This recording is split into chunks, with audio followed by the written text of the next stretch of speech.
Hello and welcome to Footnotes, the Cicerone podcast, the podcast to inspire you about outdoor travel and activities in the UK and across the world. I'm Hannah. And I'm Joe. And thank you for joining us for the latest episode. This week features highlights from our recent live event with Joss Naylor and Mhairi Helme. Joe was lucky enough to talk to Joss about his favourite run in the Lake District and the subject of his new book, The Lakes, Meres and Waters of the Lake District. We were also joined by Mhairi Helme, who has recently run the routes. Mhairi had a wonderful couple of days doing the route, but not all went to plan. Mhairi is making a film of her adventure on the Lakes, Meres and Waters route, and that will be launching at the Kendal Mountain Festival this year. For the extended live video version, with Joss and Mhairi's full presentation and more audience questions, please go to the Cicerone website, www.cicerone.co.uk/live, where you can find the video recording for this and all of our other live events. Joss Naylor's Lakes, Meres and Waters is now available to purchase from cicerone.co.uk and all good bookshops and outdoor shops. So we're here to talk about this brand new book, Joss Naylor's Lakes, Meres and Waters, which is a new Cicerone publication that was written by a wonderful author, Vivian Crowe, and stars this man right here, Joss Naylor. So the Lakes, Meres and Waters is a route in the Lake District. It's 105 miles long that takes in every major body of water in the English Lake District. And Joss ran it in 1983, and I seem to remember you telling me that it was sort of one of the best runs that you'd ever had. I think it was one of the most spectacular ones, as far as beauty and the array of different lakes and meres and the waters. Absolutely. It was absolute magic. The thing itself is a picture in every valley and a different picture, and it is something very, very worth doing. And that's exactly what we've tried to capture in this new book. So the book tells the story of the 1983 run that Joss did, but it also tells the story of Joss rewalking it with Vivian, the author, last year through the depths of COVID. But it explains how you might want to do it if you're walking it or running the route, but also provides lots of information about the Lake District and about Joss and about his life and the really special areas that the route passes through. I think it's fair to say that in the 70s and 80s, particularly, Joss was one of the most dominant of fell runners. I think at that time, particularly, fell running was probably what trail running and ultra running is today. Such a big deal in the running community. Many of his fastest times on long distance routes stood for well over a decade. A good example would be the Ennerdale Horseshoe Fell Race up here in the Lake District. And that race Joss won 9 years on the trot. 9 years on the trot. But I'm also joined by Mhairi. Mhairi, thanks for coming. Mhairi's a Kendal-based mother, veterinary surgeon, poet, fell runner, swimmer, climber, and general outdoor enthusiast from what I can make out. Mhairi, we'll get into more of your details in a bit, but you've done some of the great challenges in the Lake District and further afield.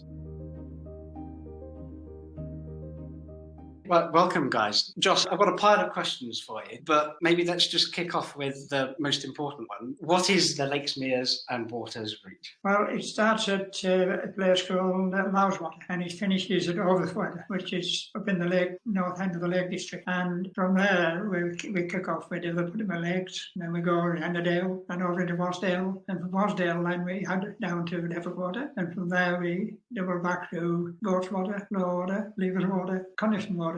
And then we come back up to Grisdale and over to Grasmere. Grasmere, okay. Then down to Windermere. Then from there down to over the tops to Skaggleswater. Then we went up into Kentmere. From Kentmere over to Smallwater, Bleewater, and then to Orrswater. Are we nearly there yet? Not quite. We just nip over to Brotherswater, Holswater, Belmere, Devonwater, and Passantwaite, and then up to Holswaite. Now Holswaite's the one way of a lovely finish up about 4 or 5 miles of road at the end of it. At the end of it, with all that climbing, there's nearly 1,000 feet of climbing on that little back road. So that's an enormous amount of distance. I mean, it's 105 miles. That's 105 miles the way I went. Joss, what made you want to do the Lakes, Meres and Waters route? I mean, there are quite a few long distance challenges in the Lake District. I mean, the obvious one's the Bob Graham round, but what drew you to it, and also what makes it a special route? Well, I think it's just more or less the sheer beauty of the Lake District and the challenge it lays out, because I looked at it and I thought, well, I'll do that someday in my lifetime. And anyways, the opportunity came up. I had a free weekend, so I had a couple of days where I did my training for it, and I got them 2 days, I put it more or less all together, apart from a little run from Powderdale Farm, which I found then, to Buttermere. And that night, I had one of the most beautiful runs in my life. It was one of those days when the cloud in the sky, and the time I set off was about 4:30. And in an hour and 40 minutes, I had gone up over the tops into Ennerdale, over Buttermere Red Pike and down to Buttermere Lake. Wow. And it took an hour and 40 minutes. Gosh. And I just couldn't believe it. I thought my watch was telling lies. Yeah. And there's two hikers come, and I asked them the time, and that wasn't telling lies after all. And I thought, well, I would be in good fettle for the it sounds like you were in very good shape. Following few days, like. And on that day, it was just absolute magic. I just ran all day, and from the start to the finish, and never really had a bad patch. And my legs never, went really tired or stiffened up or anything. And my climbing was good. Even on the roads, I was running away relaxed. And I've seen the most beautiful sights in my life. It's something you sort of look back at it more like a dream than actually a reality. To just think that you could just sit off in the morning and carry on running at a nice pace all day without suffering at all. And that's why the Lakes, Meres and Waters is something very special in my life. I see. How does it differ? I've done the Bob Graham round personally, but how does it differ from a route like that? Why should people go and have a go at the Lakes, Meres and Waters? Well, it's for the sheer beauty of it, because you drop into the valleys more. Right. And, you can 2 or 3 variations you can take to most of these points, where the Bob Graham is a track now, which like, a worn path where everybody goes. Absolutely. And this one, you can vary your own routes, really, as long as you go to the Lakes, Meres and Water points.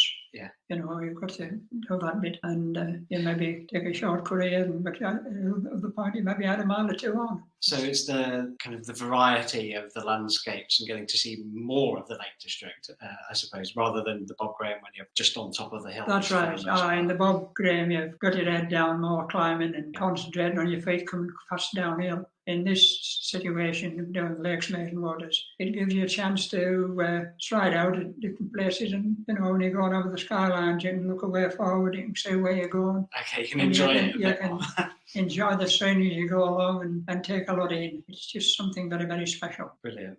Joss, do you remember your first fell run? Is that something you can? The first fell run I actually did was a mountain trial. A mountain trial?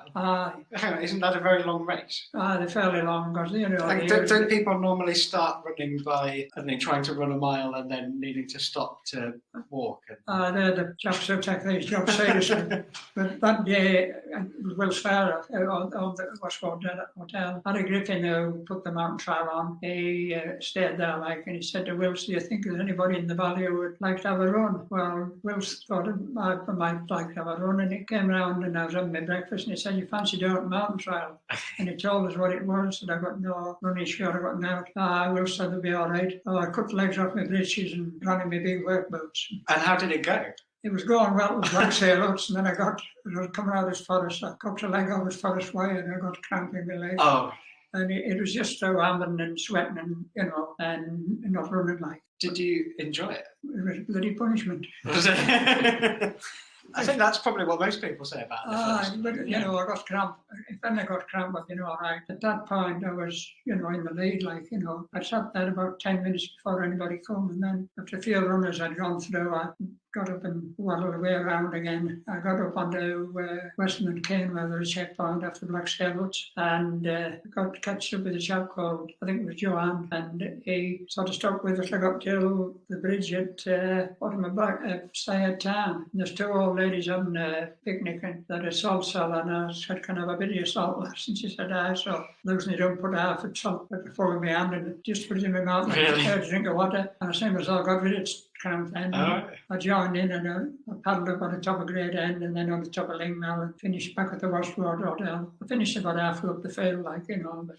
So you were pretty good to begin with, or did it take years for you to be running consistently before you were? Not really, because or were you a bit of a natural. Well, I don't know about a natural, but they had a mountain trial from the same place the following year. It was a different course, and I'd done a little bit of training, and I think I'd got myself a pair of old football boots. You know, they're a bit short, but I could cut toes out, like my big toes out, and I could run in them. Like, and I'd done a little bit of training, and I actually won it by 25 minutes, but I got disqualified because I'd missed a checkpoint. I couldn't find a checkpoint on St. Helens. It was on my doorstep, and I got a lot of stick about that. That's like your local hill. It is. I got a lot of stick about that. But That was early days for you then. it was, Yeah. but you know, next time I think I turned out I think I maybe won it next time around. And then after that, I missed 5 years, and then I won 7 in a row. And then after that, I was the age when I wasn't bothered a lot. I was fairly lucky, I know, because I won the vets 9 times, you know. Okay. You know, which was just, you know, at that age, it was just like winning it, really. Joss, when you were, you've had sort of 2 stages of working life. Firstly, as a farmer in Wasdale, and secondly, training apprentices at what then became Sellafield. What was it like combining working, farming, and then still trying to train and race in the mountains?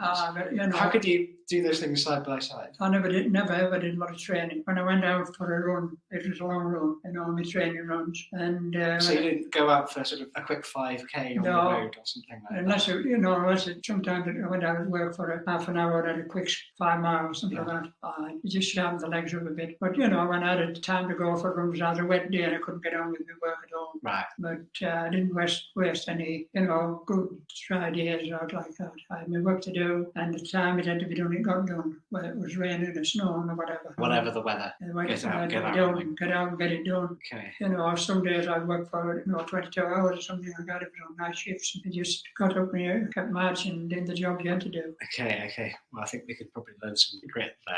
So what was it like re-walking those various sections of the route last year? It was absolute magic, really, because, you know, with the COVID carry on, we had to improvise the transport and that sort of thing. And we had some great memories, you know, when you're looking back, about 38 years now. Yeah. It was something very, very special. And they're very special days, you know, because every time we went out, you know, we had a good discussion about the valley and what went on in the valley. And Viv was a mine of information. She was a lovely woman, you know, and, you know, we're very honoured to have people like that working with you, to put a book like that together, because it's something I hope and I pray that it will sell forever, you know, and a lot of people will get a lot of pleasure in enjoying out of reading it and just looking at those photographs of the most beautiful part of the world. Yeah. So you of course ran it in 1983, and then you walked it last year. Is it a good route to do as a walker? It is, because, you know, you can come and do bits, and then come back another day and do another bit. You can stop at the else, also stop at the pub, you know, whatever you want to do. I guess there's a lot of good pubs along the way. There is. I get a pint of turn in anywhere. Holly Bottoms, like it is, you know, it's a thing you can do it socially and really enjoy it, like, you know. Yeah. Wonderful. Okay, well, I'm going to try not to go for too long, because probably we could be talking for many hours, but I'd like to sort of ask you a few kind of quick fire questions that might not be entirely normal. But favourite film? No, then the favourite film. I'm not much into films, really. I don't suppose you've got time for that. No, I never really watched a lot of films, but the Dam Busters. Dam Busters. That's a good one. No, that's a good choice for a top film. Yeah. For a lot of fella, isn't it? Yeah. Favourite mountain? My favourite mountain is Yubara. Okay. It's with when you had to work going up from the front. And whenever you looked at it, you see it from a different angle. It was a different mountain. It's always a pretty heavy duty hill to go up. It's got a steep climb. I think for people that are on their Bob Graham rounds as well, it does. They've got to get into bottom gear to get up there. That's right. Right. Favourite thing to eat? Favourite thing to eat. I like me muesli in the morning. Muesli. I put a bit of water on it at night and then cook it with honey in the morning and get that down there. You can march all day. Very good. Very good. That's a good choice. Favourite breed of sheep? I like a good blue-grey herdwick. Blue-grey herdwick? You know, a real metally type with good white legs and a white head, and I like to sail them up on fell tops. If you say a good herdwick, I can always remember on top of Dale Head, and I thought it was one of the most beautiful sheep I've ever seen in my life. Very nice. Favourite running shoes? At the moment I've got a pair No, there's a New Balance. But I use Scots now, and for no round shoe, they just do a good job, you know. Good stuff. And I've tried every shoe that's come out more or less. But in my mind now, it might be the time of life I've had the good shoes. Good stuff. Great. So thanks, Mhairi. You completed the Lakes, Meres and Waters route recently. How did you learn about the Lakes, Meres and Waters, and why did you want to start doing that? Yeah, well, I had heard of the route before, but it is a lovely story of how I ended up meeting Joss. I mean, I just want to say I'm so privileged and honoured to be here tonight. The book is absolutely amazing. It appeals to the poet in me because it's beautifully written, that kind of mixture of history with the route.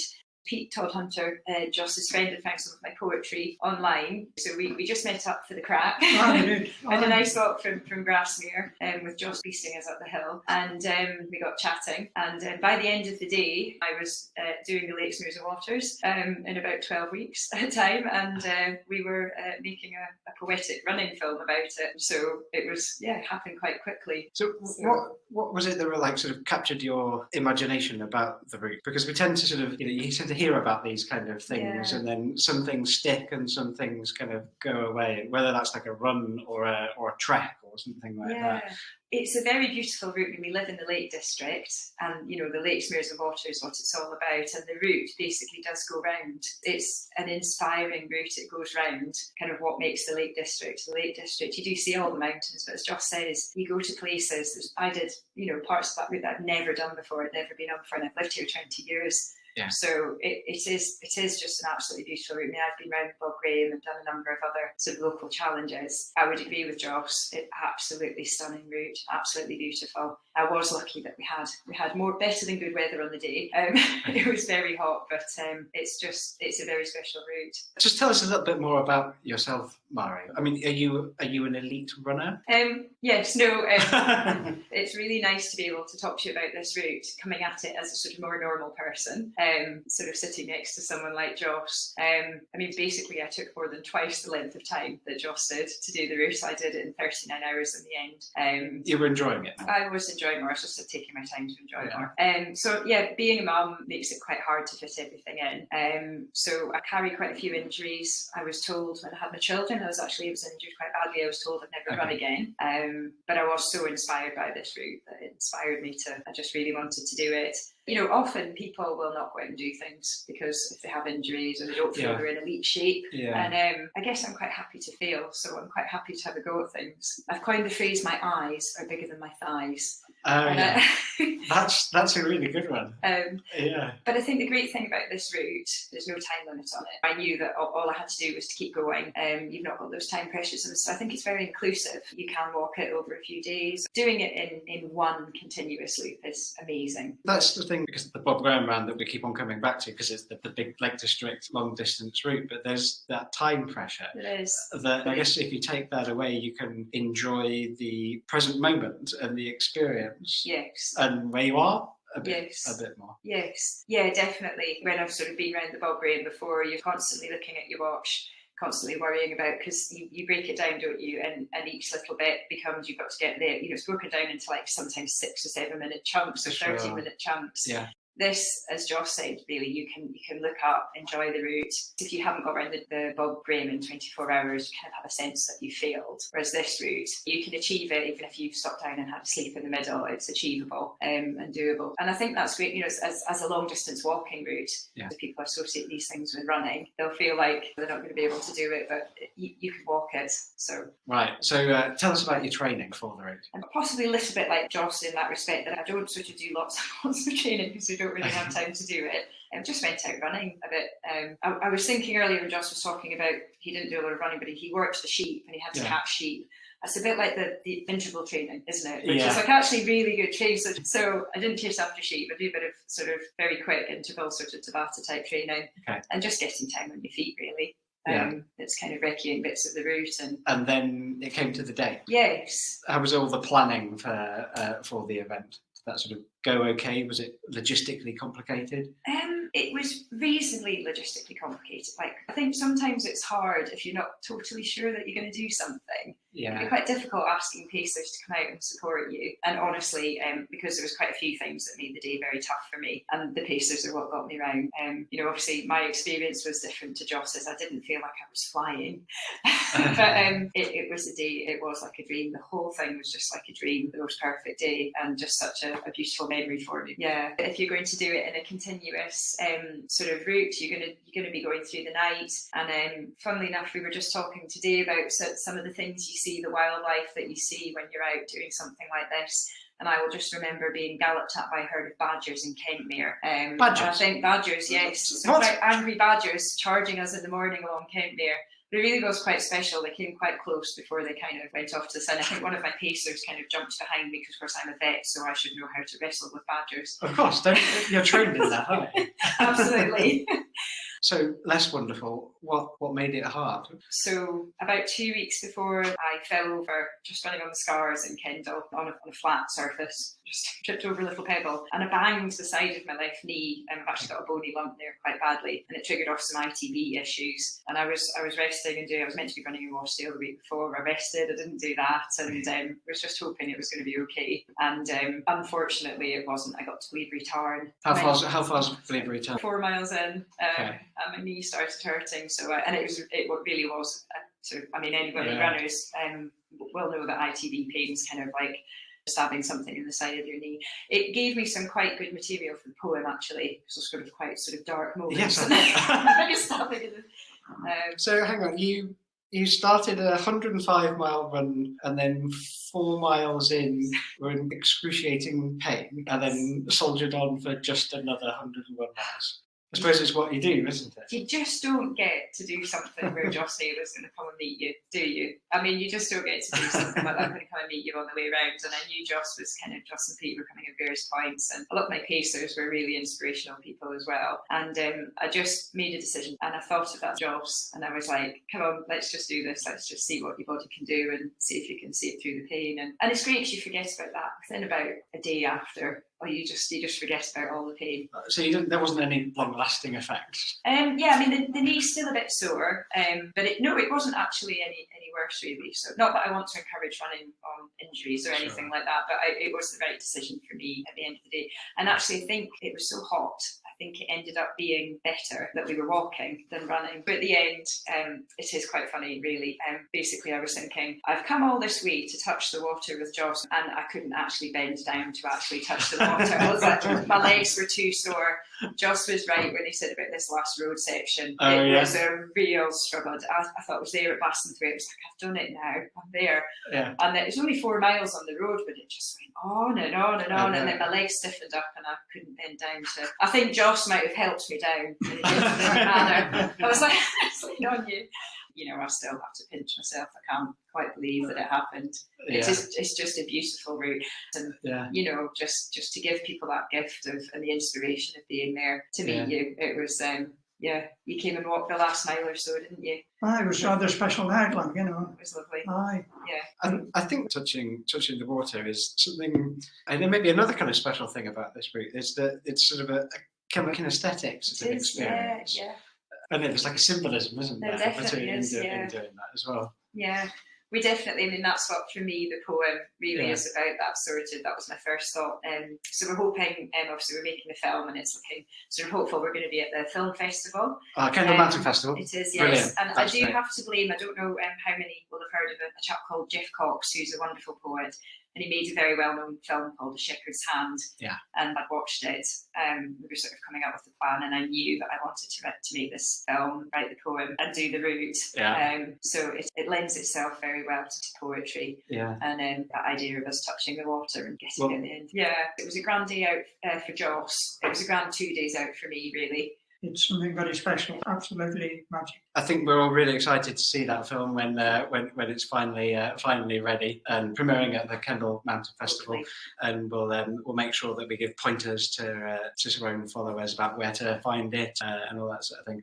Mhairi, thanks for that tour. Joss and Mhairi, thank you so much for sharing your stories and just, I guess, explaining a bit more about this route and about your love for the Lake District, because I think we really pick up that love for the Lake District, which is very, very strong. Thank you very much.